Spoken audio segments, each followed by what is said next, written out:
Okay, we have some crazy shit to talk about right now, and when I mean crazy, I'm talking the biggest opportunity in tennis in years. Breaking news, Jannik Sinner has just lost in round 2 of Roland Garros today. Jannik was up 5-1 in the third set, and he could just not take the heat. Like I've been saying, the heat has been taking out these players.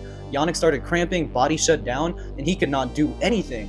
Cerundolo ended up coming back, taking it to a fourth set, and there was a point where Jannik was like, okay, I'm just going to give him the fourth set so I can rest my body to play a fifth, and he couldn't even walk in the fifth set. Cerundolo ends up coming back and winning in 3 sets, and at this point, Jannik can't even move. There's a lot to unpack in this match right now, and I'm going to give you my take on it. So, starting off in the third set, Jannik actually got an unfair medical timeout. You can't just bring the physio out in the middle of a game, and that's what they did. People argue that the ATP treats Jannik and Carlos differently, and I mean, this is a clear example of it. At the end of the match, Jannik did say it was hot outside, but it wasn't hot enough to where he shouldn't been able to play. My take on it is this. Look, great win for Cerundolo. Beating the #1 player in the world is a very hard thing to do. Very few people have done that, but at the end of the day, he didn't quite outclass Sinner. Sinner kind of beat himself in his physio. Look, I'm not defending Sinner or discrediting the win that Cerundolo got. However, Sinner just did not have it in him to keep going in this match. You can look at the score and say, okay, he won 6-1, 6-1. Wow, he destroyed Sinner. Sinner couldn't even walk. He was giving up on shots like 4 rallies in. And look, as the #1 player in the world, you should be able to play under any circumstance.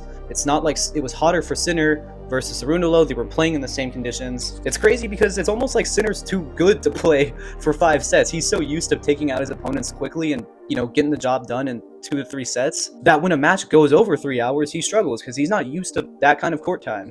Sinner has always struggled with heat in the past. I mean, we saw it in the Australian Open. And this brings me to another point that I want to bring up. Sinner has had close to no days off in the last 3 months. Ever since Indian Wells, he has been on a 30-match win streak, winning every tournament he's played in and pretty much playing every single tournament. Again, I'm not using this as an excuse, but for players who aren't winning every tournament, I mean, they get breaks in between, they get rest time, they get time to practice for these conditions. Sinner has literally been playing at the highest level of tennis for 3 months in a row. It's about time he crashed, and I mean, obviously, as a Sinner fan, I didn't want it to be in this tournament at this early in the round, but he said it. He's been on a crazy run, his match streak comes to an end, and he's gonna rest up and get ready for grass season. What a crazy start to the day. I mean, this is some of the most wild news we've ever seen, and this completely opens the draw for the remainder of the tournament, which we'll talk about in the next video. Let me know y'all's thoughts below. What do you guys think of this whole situation with Sinner losing, and what does the rest of the tournament look like?